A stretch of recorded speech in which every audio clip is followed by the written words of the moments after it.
This video is going to explain how the Knicks have gotten off to such a hot start. Of course, it's very early, but after a win against the Pelicans last night and a nice win against the Chicago Bulls team that was 4-0 prior to facing New York, the Knicks currently sit at number 1 in the Eastern Conference. The Knicks and their passionate fan base have to be feeling really good about themselves after getting off to an impressive start. After completely upgrading the backcourt by letting go of Elfrid Payton and Reggie Bullock and adding Kemba Walker and Evan Fournier, it's no surprise that the Knicks look like a much better team than last year, particularly on the offensive end. The Knicks currently rank 4th in offensive efficiency this season, a huge leap from last year when the Knicks only ranked 22nd on that end of the court. Part of the issue was the Knicks starting backcourt, especially Elfrid Payton. Payton is a solid defender, but his inability to shoot really hurt the Knicks offense. Last year, he only shot 28% from 3, and he's been a horrible three-point shooter his entire career. Oftentimes, opposing defenses used Payton's man to double because a wide open 3 from Payton usually results in a brick. Bullock was also part of the problem. He was a good three-point shooter, but outside of hitting open shots, he didn't do much else on offense. He didn't have much ability to score off the bounce, and his offensive limitations really hurt the Knicks in the playoffs last year. Fast forward to now, the Knicks have a completely new offense with 4 legit shot creators and three-point shooters in the starting lineup, along with Mitchell Robinson in the middle.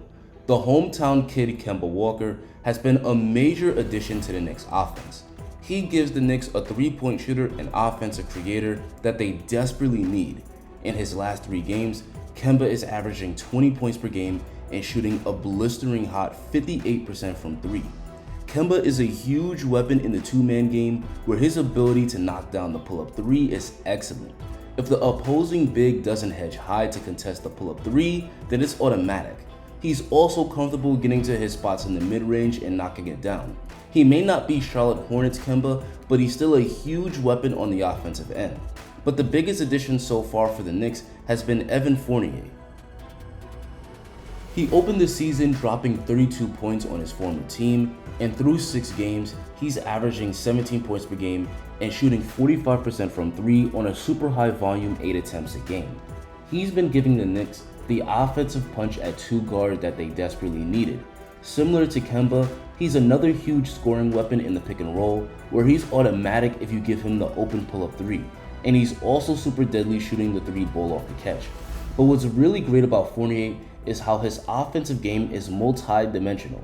He can also put the ball on the deck, break down defenders, and get to the rim where he's a good finisher. Because his scoring game is versatile, he's a legit threat to score over 20 on any given night. His ability to get hot in a hurry has really boosted the Knicks offense. But while the starting backcourt has been impressive, it's Julius Randle who's the hub of the Knicks offense. A lot of the naysayers questioned whether Julius Randle could have another season like last one again, but so far Randle is making his critics sound like fools. He's currently averaging an outstanding 21 points, 11 boards, and 6 assists per game, and while his efficiency hasn't been great, the all-star impact has definitely been there. His playmaking has been huge for the Knicks offense, where he's able to use his ability to draw double teams and help defenders to set up his teammates for easy baskets. And in terms of his scoring, he could put the ball in the hole pretty well on all 3 levels. According to Basketball Reference, Randle is currently a top 7 MVP candidate, and if the Knicks keep winning and his shooting improves, I'm sure he'll climb up the MVP ladder. Third-year player RJ Barrett has also been a big contributor to the Knicks offense. So far, he's averaging 17 points per game on 48% shooting from the field. Overall, he looks like a much improved player. Recently, he had the best game of his career where he had 35 points, 8 rebounds, and 6 assists. What was really impressive was that in a game where Julius Randle clearly didn't have it going, RJ was the Knicks' closer down the stretch. Even though the Pelicans fought hard to get back in the game, RJ hit clutch shot after clutch shot to get the Knicks to win. RJ appears to be on his way to making an all-star leap. One area of his game that looks much better is his finishing. RJ has always gotten to the rim with ease, but his finishing used to be poor. So far this season, RJ is shooting over 65% within 5 feet of the basket, which is an excellent number. His touch around the rim looks good, and his ability to finish against help defenders looks much better. So far, RJ looks like he made another leap in his 3rd year, and he's playing a huge role on a Knicks team that has started the year hot.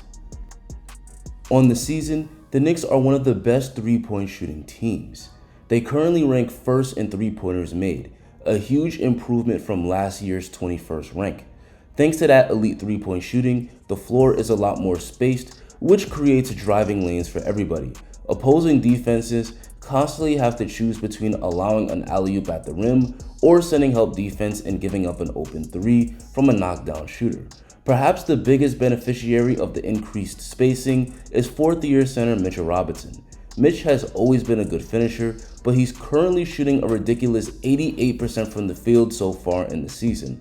The floor is a lot more space for the Knicks to run pick and roll for Mitch, where he often finds himself getting a lob, and he has also benefited from having unselfish teammates that are willing to dump him the ball in the paint when he's open. As the season goes on and the Knicks starters gain more chemistry, it can only get better from here. While the Knicks starting lineup looks new and improved, the second unit is also a huge part of the Knicks' success. The leader of the Knicks' second unit is Derrick Rose. Last season, D Rose was 3rd in 6th Man of the Year award voting, and this year, he's once again giving the Knicks some good scoring and playmaking off the bench. Obi Toppin looks new and improved in his 2nd year, and as a result, his scoring and minutes have gone up. The Knicks' second unit likes to play fast, and he's been getting plenty of fast break buckets by running hard in transition and getting layups and dunks. He's only shooting 80% from 3, but hopefully that number will go up as the year continues. Alec Burks and Immanuel Quickley both haven't shot the ball well up to this point, but considering what they provided last year, I'm sure their scoring and efficiency will climb as the year progresses. And lastly, Taj Gibson is giving the Knicks some good minutes as a backup center. Even at age 36, he's still a good rebounder and defender. Last season, Gibson was crucial to helping the Knicks survive the injuries to Mitchell Robinson, and so far, he's been helping the Knicks survive the injury to Julius Randle. While the Knicks offense looks elite, the defense once again looks excellent. Barrett in particular has really stepped up on the defensive end. Barrett said that his goal this year was to make the all-defensive team, and so far it looks like he's on his way. He stepped up as the Knicks' primary defender who guards the other team's best player, and so far he's done a great job. He did an excellent job guarding Jason Tatum and guarding DeMar DeRozan when the Knicks played the Bulls. Against the Bulls, it was RJ that got the game-winning stop, forcing an air ball by DeMar DeRozan. He's becoming an elite defender for a Knicks team that still plays pretty well on defense.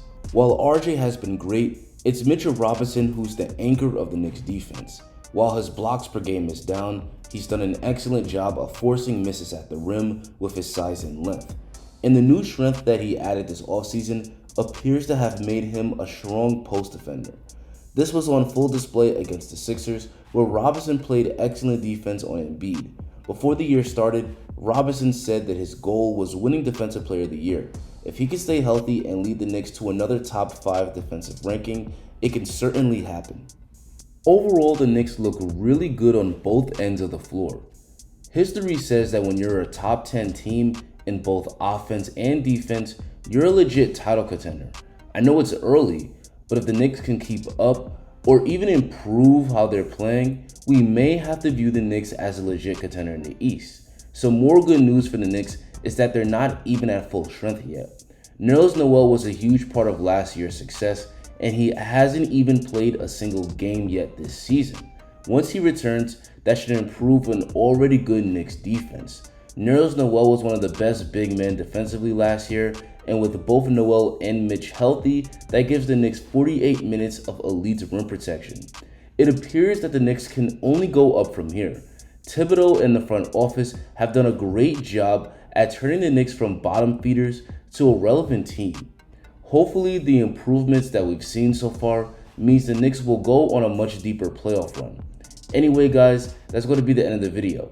Tell me in the comments if you think the Knicks' hot start is sustainable.